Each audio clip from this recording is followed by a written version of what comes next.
好，宠粉的仪态又来了。今年的谭松韵可谓是影视综全面开花，继《锦衣之下》里的小捕快袁今夏后，以家人之名古灵精怪的李尖尖再次出圈。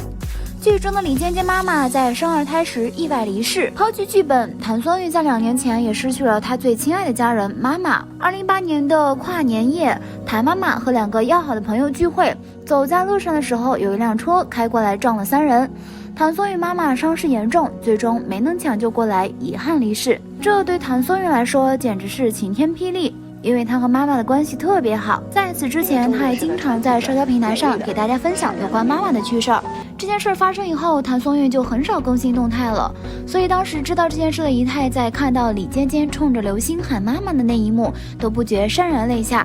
若单单只是剧中人也罢了，然而现实也是这么的残酷。那是李尖尖的呐喊，也是谭松韵心底的声音。妈妈，我在这里，看见我了吗？如今时隔整整1年8个月，谭松韵妈妈被撞案终于在四川省人民法院公开开庭审理。视频里的谭松韵一身黑装，从剧组请假赶回了老家，出现在了法院门口。仪态是昨天才关注到这个消息的，也看了网上无数个相关的小片段，似乎被告人为了脱罪做了很多事情，尿检、毛发检测、血液检测结果不一致，而且还没有保留样本，所有的监控数据都没有留下，而且被告还故意隐瞒了自己的行径。当时的尿检呈现阳性，而且夜店的监控可以证明当时肇事者是饮过酒，甚至吸食过违禁品的，而这些都是被肇事者隐瞒。这还不是最气人的，仪态觉得最生气的是，当被问到是否留下取样的相关图片证据时，取样警官称因为隔得比较久忘记了，并多次表示记不清楚，想不起来了。而被问到取证的头发发量是否足够时，鉴定人员先是肯定够，后又在为什么没有留存物证的追问下，表示是刚好够检测，但是不够留存的。被质疑够的标准到底是什么时，鉴定人员称我是符合规定的，取证够鉴定的量，关键证物不翼而飞，关键证人集体失忆，这是什么鬼？对此，受害者家属代理律师表示，鉴定违反程序，毛发取样不符合法定程序。截止仪态完稿前，已经得到了网友23万多次转发，近5万条评论，67多万点赞的声援。除了这些，整个庭审直播中最让人不适的是被告人马某，他的坐姿常呈现以下状态，全程摇头晃脑，还扬言要去上厕所，如果不让上的话，就当庭做出不雅行为。随后有网友扒出肇事者马某父亲是当地官员，或以职权干涉司法特权。仪态啥也没说。除了谭松韵妈妈，另一位受害人今年62岁，在这次车祸中重伤致残。家属表示，他们迄今为止没有得到金钱赔偿，也没有得到道歉，只有最冷漠、最恶劣的回应。谭妈妈葬礼上没有等来马某以及家属的一个花圈。2019年春节想和马某父亲沟通时，换来的是恶语相向和抱怨：“你们让我的儿子在监狱中过春节。”直到开庭这天都没等来一句对不起。3名受害人家属中，谭松韵方要求马某赔偿死亡赔偿金、医疗费、误工费等共计501万余元，另外2方则各提出30万余元和110万余元的赔偿要求。至于肇事者本人最终会被处以多少年的刑期，并未当庭得出结论。参与庭审8个多小时后，谭松韵由于赶飞机要先行离开，但离开前她主动申请发言，全程3分钟的发言，谭松韵声音颤抖，不停的哽咽，断断续续把话说完，然后离场，十分让人心疼。一直在等，就是开庭这一天，等一个公平的审判。很难想象这1年08个月对于失去母亲的谭松韵来说，到底是怎样一段暗淡无光的至暗时刻。正如谭松韵所说，她每天都在治愈自己，让自己重新以一个良好的心态去面对生活。但发生在这个少女身上的变故，让她的笑容蒙上了一层阴霾。我们或许可以从她的动态中看到这个姑娘的心路历程。2018年的最后一天傍晚，谭松韵如往年一样发了自己快乐迎新年的自拍，跟旧的一年说了再见。这时的她无论如何也想不到，这样一个本该幸福的日子，从此以后变成了她的噩梦。后来的事情我们都知道了，深夜母亲出了车祸，司机肇事逃逸。1月16日，嫌疑人被检察院批捕，而母亲在医院抢救了23天以后不幸离世。这个月对于谭松韵来说是无比艰难又混乱的一个月。这个月谭松韵的动态是空白的。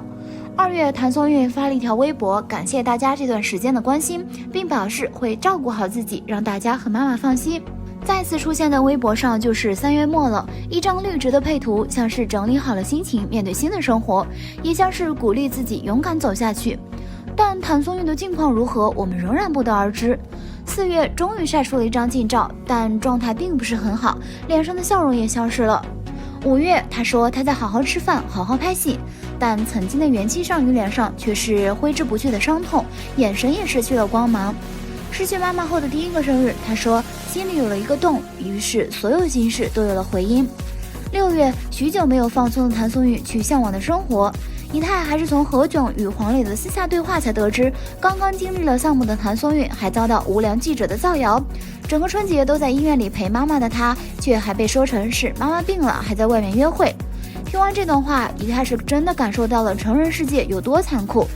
现在由于案件的进一步审理结果还没有公示，所以我们外人也不便先下结论。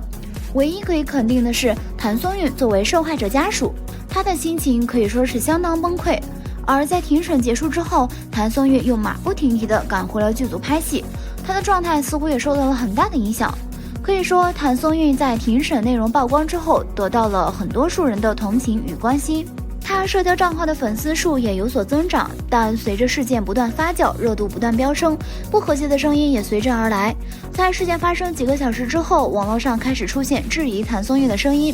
这些质疑者们的观点已出奇的一致。他们认为谭松韵是在吃人血馒头，以此达到炒作的目的。可以说，谭松韵从得到全民同情到被质疑炒作，全程只用了不到1天的时间。看到这样的说法，你们觉得可笑吗？一个正常人，谁会拿自己过世的亲人来达到炒作的目的？更何况要炒作早就炒作了，还至于等到现在吗？今年凭作品实力出圈的谭松韵，恐怕也不要靠这种方式炒作吧。这次谭松韵母亲的案子之所以会受到关注，其实也正是因为近期她的新剧正在热播，人气和国民度有所提升，所以即便只是低调出庭，还是吸引到了不少媒体的目光。可这些似乎也不是谭松韵可以控制的事情，毕竟那些媒体并非谭松韵找来的，偶遇到她的路人恐怕也不是很清楚究竟发生了什么。无论从哪个角度考虑，一个正常人都不会相信谭松韵会拿自己的母亲做文章。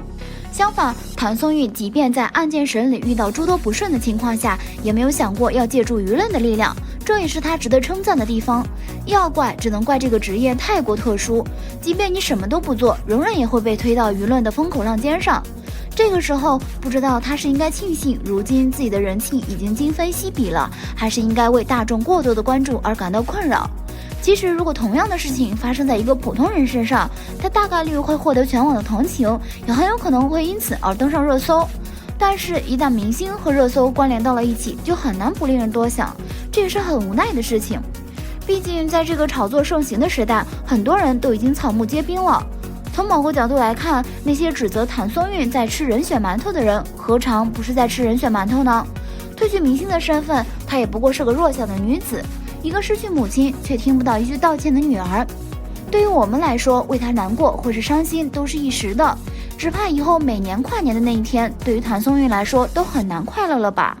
在最该受到祝福的那一天，她失去了最爱的妈妈，真希望子枫妹妹再见她时，能再给她一个大大的温暖的拥抱。至于现在，只希望她和妈妈能等到一个公正的判决结果，不要让这1年8个月的等待化为一场空。感觉今年以来的各种案子都令人寒心，好在这件事儿能报道出来，希望这个案子能得到更好的结局，希望久一点，影响大一点，把那些嚣张跋扈的犯罪嫌疑人都绳之于法，希望法律真的给予公平、公正、公开的结果。好了，今天的视频呢就分享到这里了。如果喜欢C太的视频，就请多多点和关注，C太每天都会更新精彩娱乐资讯哦。